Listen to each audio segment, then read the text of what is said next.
Hello and welcome to the Business of Winning podcast, brought to you by Performance Insights, providing expert speakers and hosts from the world of Formula One motor racing to corporate events and conferences worldwide.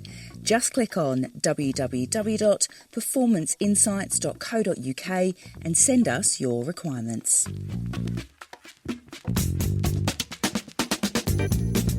Hello and welcome to the latest episode of the Business of Winning podcast with me, Mark Gallagher, and I am delighted to say that we're joined by none other than Christian Klien, who for me was the first Red Bull driver, even though that's actually complete nonsense because Red Bull sponsored other drivers before Christian came along. But I think for me, I regard Christian as such an important figure within the Red Bull story because as a Formula One driver, he secured support from Red Bull.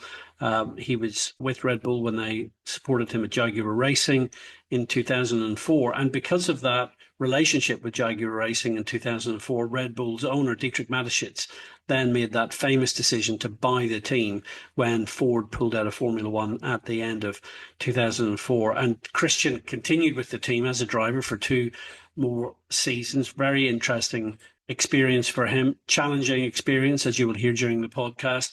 And I often feel it's a shame that he didn't get the opportunity to be with Red Bull when they were a truly competitive team. But nevertheless, he played a real key role in that transition from Jaguar to Red Bull Racing and those early days of the team. After Red Bull Racing, of course, he stayed in Formula One as test and reserve driver for Honda and also for the BMW Sauber team for a couple of years.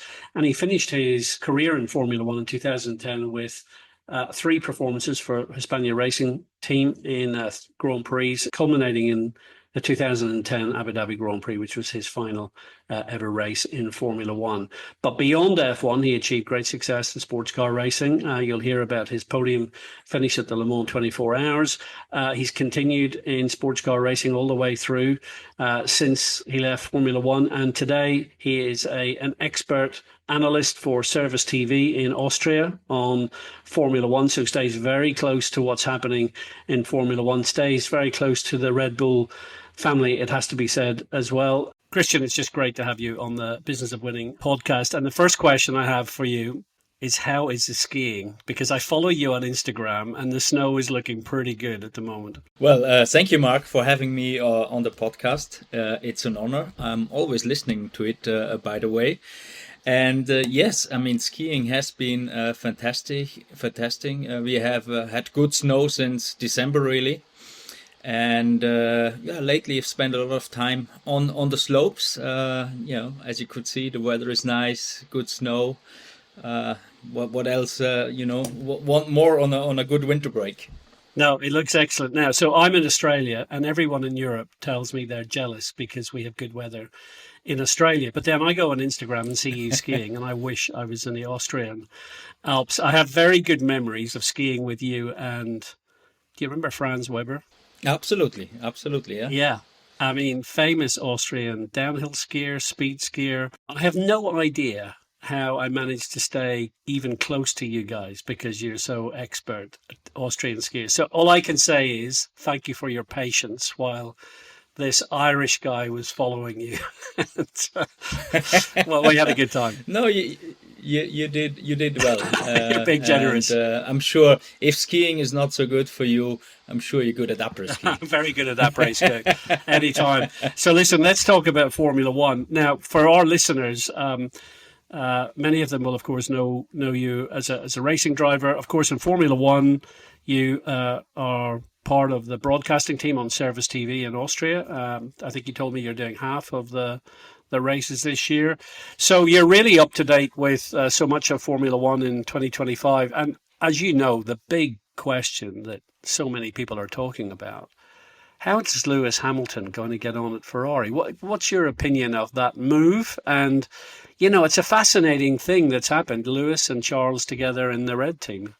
Yeah, no, I'm really excited for this season. I think the first impact of Lewis joining Ferrari that we could see last week when the first pictures came out, when he first visited the factory in Maranello, did his first outing in Fiorano in a red Ferrari car. I mean, you could see the impact he has. in the world of motorsport, in F1. But I think ultimately also for Ferrari, I think it's a big boost of motivation for all of them. I think what Fred Vasseur created there is something really great. The performance of the car last year, the end of the season, was very strong. So I think Lewis can really bring this extra little bit that was missed at Ferrari to bring them back at the top. And I think, if Lewis gets the right car, his motivation level is still there. He's on fire, and he just has this extra bit that he can, deliver, and that's why he is so great. Yeah. Tell me this, Christian. Which driver do you think is under pressure? Is Lewis under pressure from Charles, or is Charles under pressure from Lewis? That's a good question, actually. I would never underestimate Charles. He's very, very talented, very fast, especially on a one lap in qualifying. So he's able to put the car up in the front of the grid.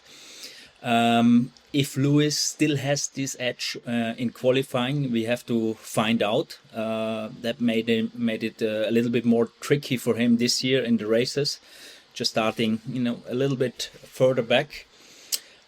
But if the car suits him, if the car is competitive, again, I think he has this extra bit of just greatness in him.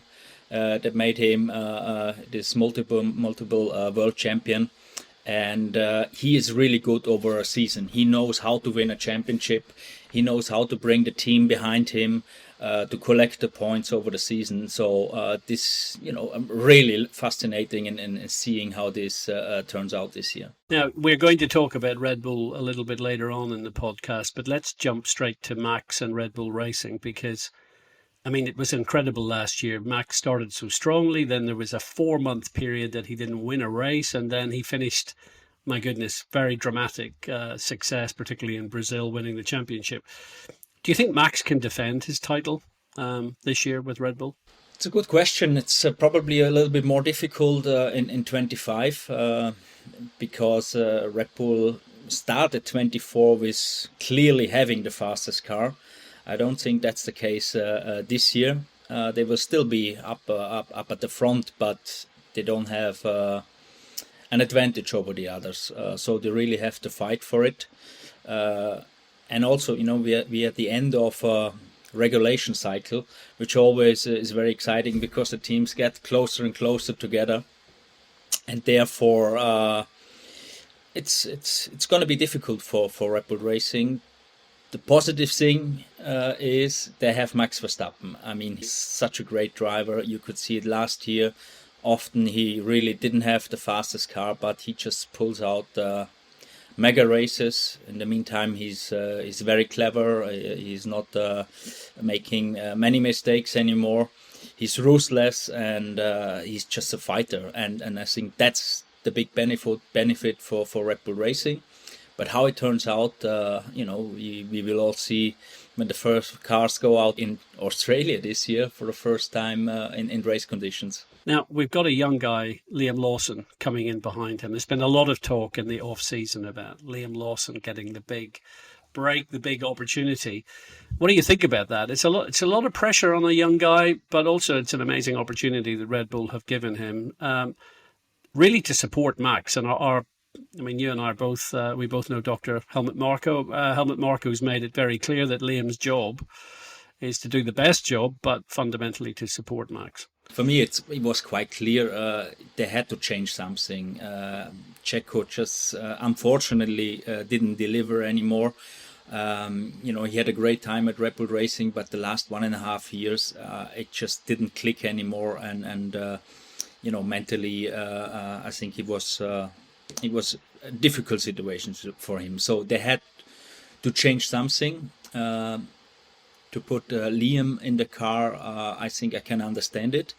For Liam, if you get this opportunity, you have to grab it with both hands. Everybody's dream is to drive in a top team, in a top car. The difficulty is you're driving next to Max Verstappen, and that's now down to him. I think he has the talent. He is really a really quick driver. He showed this. He can adapt very quickly. I think he is also mentally strong, but he has to go at this in a very clever way. I think he shouldn't go into Red Bull Racing and think I can beat Max Verstappen, because I don't think early on in his career that's possible. He has to be a great number 2 driver, let's say now, learn from the best that Max Verstappen is at the moment, and his time can come in the future. So again, it's really exciting to see this year how he will handle the situation, how Red Bull Racing also as a team is helping him in this role next to Max Verstappen. I hope they don't put too much pressure under him. They made the mistake with Kvyat, with Albon, etc., etc. I think they learned from it. What they need is a second driver who scores points, and they can go for the Constructors' Championship again.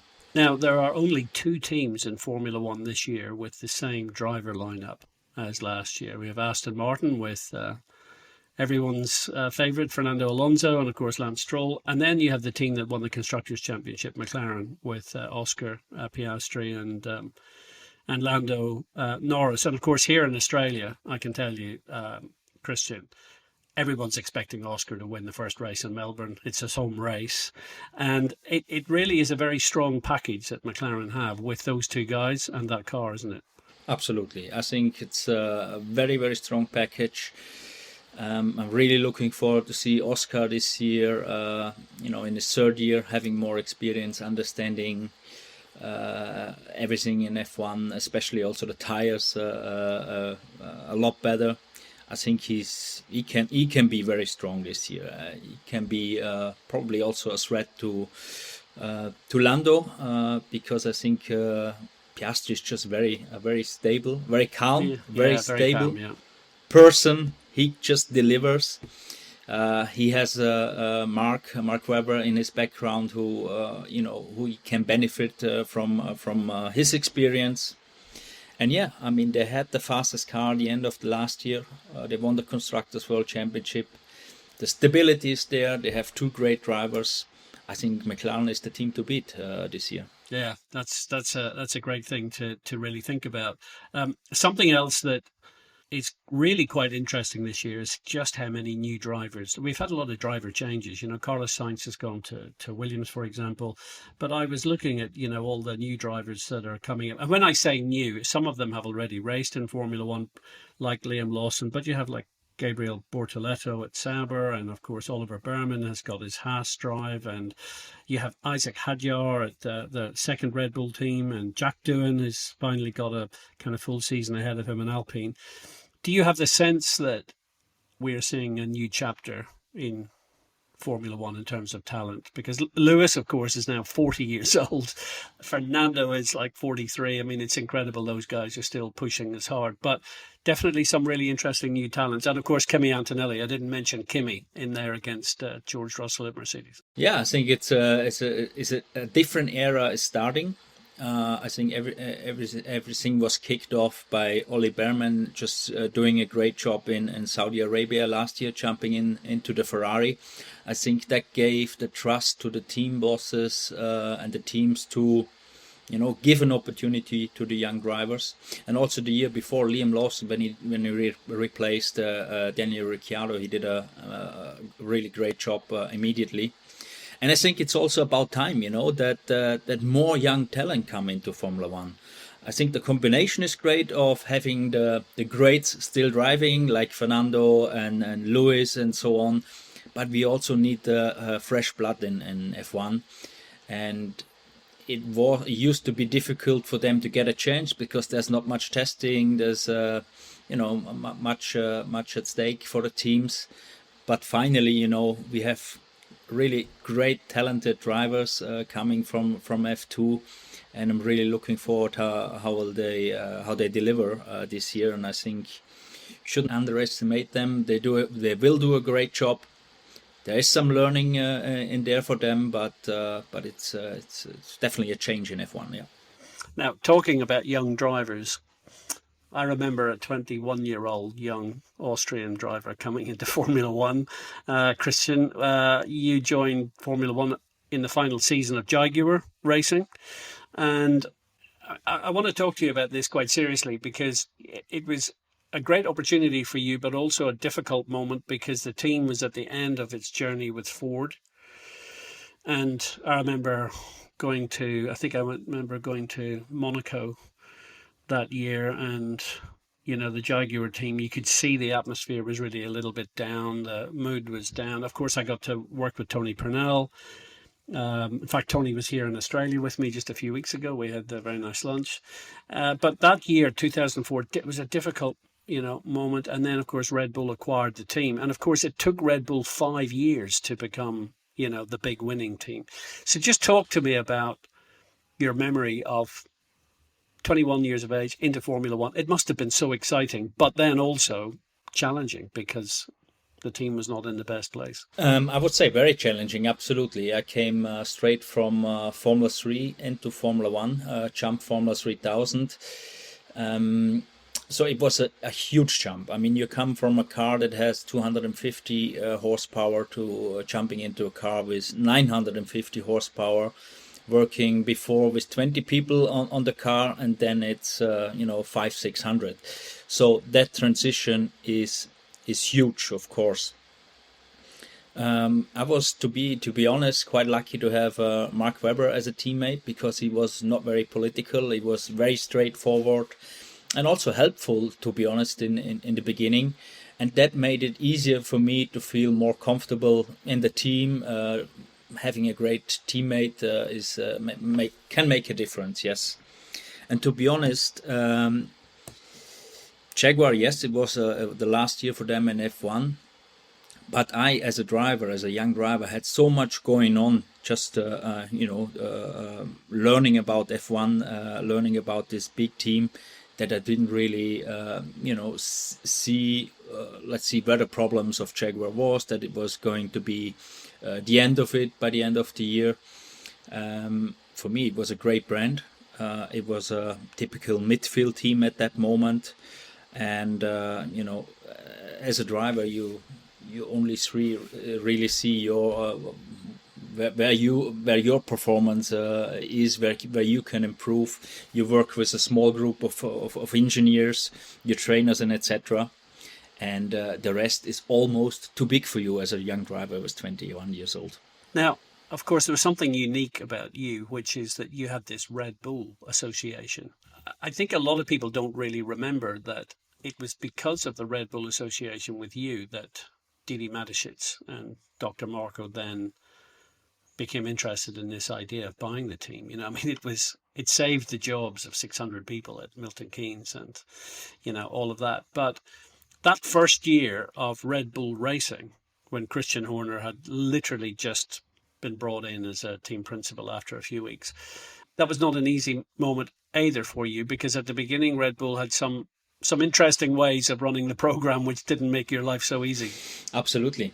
I mean, also, I spoke to Helmut Marko last year, and also for me, it wasn't really that clear that it was only because of me sitting in that Jaguar seat, and Helmut always was with me at the races, that they saw the opportunity to buy a Formula One team, buying Jaguar at the end of the year. It wasn't on their list to run their own team, let's say in 25. That opportunity emerged.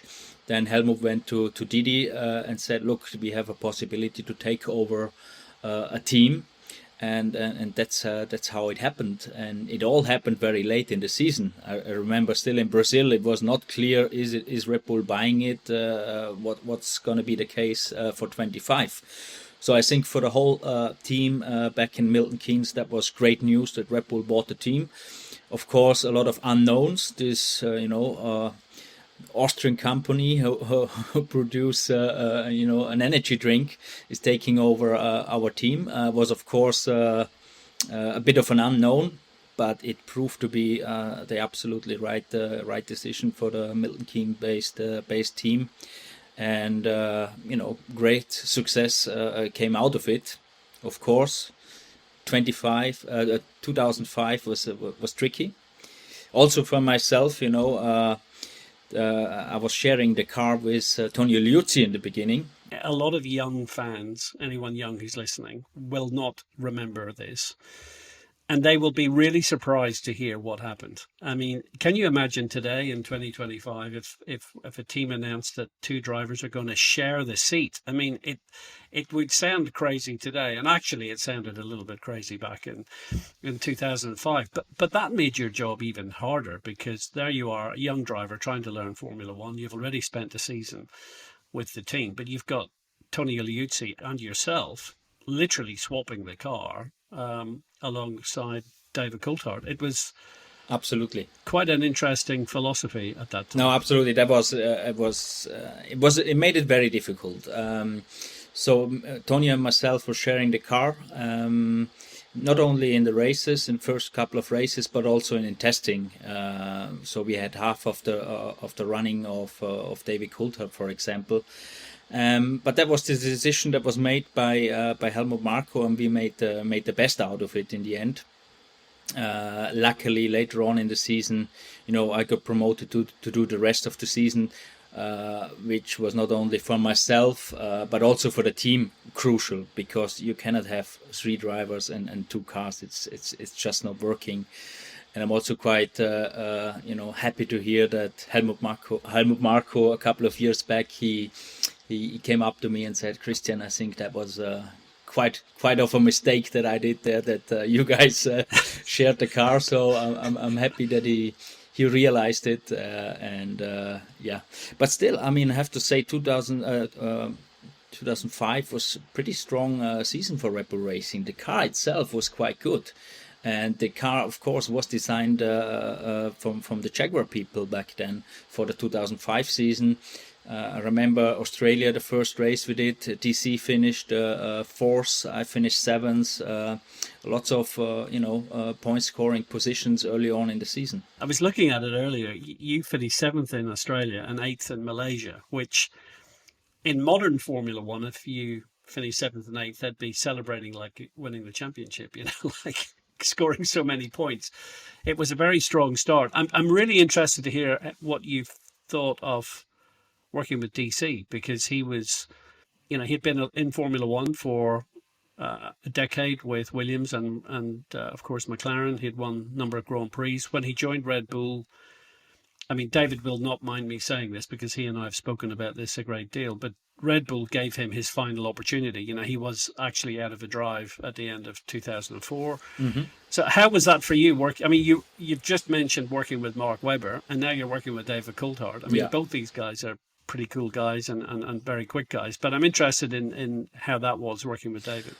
I think for Red Bull Racing, it was crucial to have such an experienced driver like David, coming from a top team like McLaren. To join Red Bull Racing was a great deal. I mean, the input that he could give the team was just mega.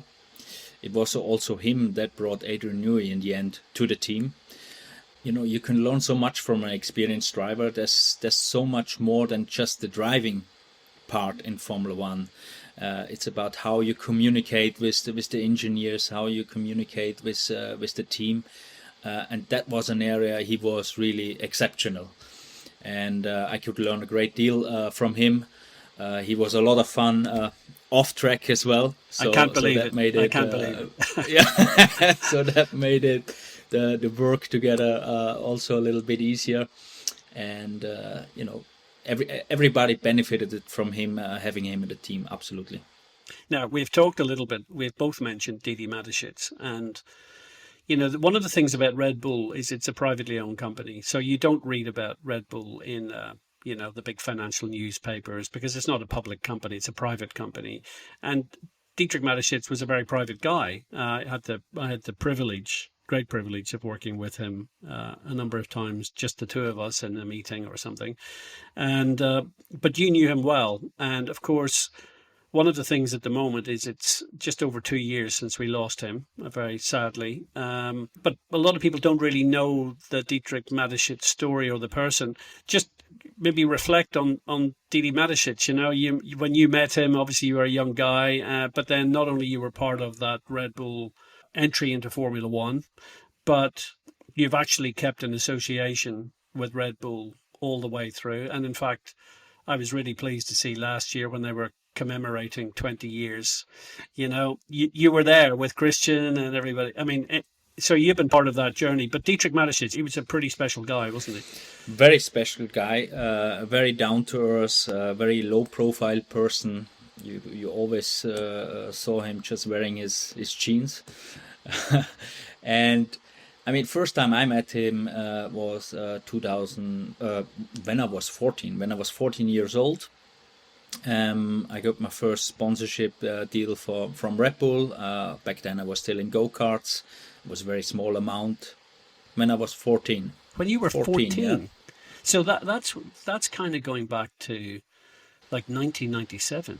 1997, yeah, that was my first year that I was supported by Red Bull, and I went down to Salzburg, to Fuschl, to pick up my first helmet in Red Bull colors, and it was Dietrich Mateschitz himself who gave me the helmet. Wow. And back in 97, it was such a small group of people at Red Bull.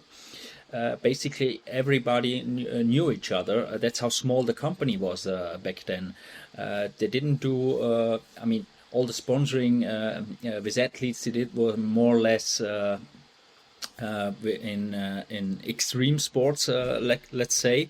And motorsport was probably one of the first sports they started to support young drivers, which wasn't an extreme sport. If I would say motorsport isn't that extreme. Some others think something different. So it goes way back. And the good thing with Red Bull, I never had a contract with them. It was always a handshake, all the way up to Formula One. And this type of people and you don't find very often in the world.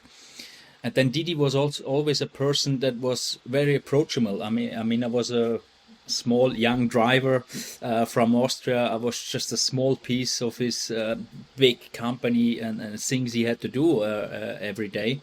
But he was still, able to pick up a phone when you called him, and that shows how nice of a guy he was. And everybody is missing him, of course. But still, I think his legacy is living still, and the way he was as a person, that's also how the brand Red Bull is in the end. Yeah. Now you've just made me think about something which I've always wanted to ask you. So there you are. You're a young Austrian driver. Then you think of Niki Lauda was my hero when I was growing up, and then of course you think of Toto Wolff, you think of Dietrich Mateschitz, you think of Helmut Marko, Franz Tost. What's in the Austrian water? What is the story with Austria and Formula One? For a tiny country, small population, it has produced so many really significant people within Formula One. Absolutely. Why do you think that is? Is there something in the Austrian mentality? It's a really good question, and really since Jochen Rindt all the way up to 2010, when my last race was, there has been always an Austrian on the Formula One grid. Yeah, we think about also Alex Burtz. I didn't mention Alex Burtz, of course. Yeah. Gerhard Berger, of course. Karl Wendlinger. It's funny because we are such a small country. We really only have one proper race track, which is Spielberg. We also have Salzburgring. In the past, there used to be races there. But it's a small country, and the motorsport, let's say, world is not very big here. But still, we have produced always drivers here. There's a lot of people, not just drivers, working in different kind of motorsport industries. A lot in Formula One, of course, in all kind of areas. A lot in the catering as well.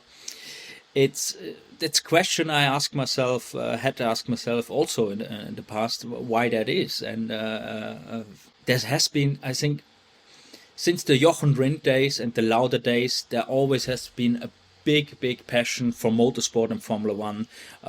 Within Austria, Formula One is still now in free TV. We have a huge following always. And I think, that just brings young kids like myself as well. I'm a fan of Formula One. I want to work in this industry, and that's how they get into it. Yeah, it's interesting what you say, because the first time that Dietrich Mateschitz came to Milton Keynes to talk to the staff, we had a staff meeting and he told his story, his personal story, and he talked about following Jochen Rindt. And he said, back in the 60s, Jochen was my hero, and now here I am able to buy my own Formula One team. So you're right, the Jochen Rindt thing was kind of motivating for him. Let's just talk. I just want to talk about a couple of more things with you, Christian. One of the things after Formula One, of course, you after Red Bull, you were a test driver at Honda. Then you did a very short experience with, I think, the Hispania team. That's right. Which we probably won't talk about. And I can say that because I was working at Cosworth. We were supplying the engines, so we know a lot about that. But after Formula One, then you did Le Mans and you worked with Peugeot. And I remember talking to you about the experience of going from Formula One to sports cars. I mean, it was something very different, but it was quite a special experience, wasn't it?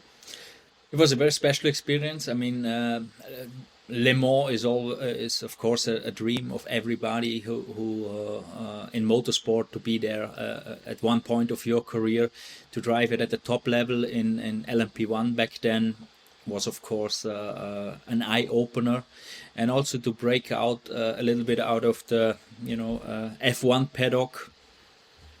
Yeah. To have to experience the raw motorsport again, let's say, was just mega for me. I mean, back then Audi and Peugeot, the LMP1 teams, they were run almost like F1 teams. Big budgets, great technologies in the car, very fast cars. I remember back then they were only like about 10 seconds slower than an F1 car, so they were pretty quick. So finished my first Le Mans race on the podium already, finished third, which was a mega achievement. And I just loved sports. Yeah, I just loved sports car. It's even more teamwork there because you're sharing the car with another two drivers. And endurance racing, I started loving it since that point onwards. Yeah.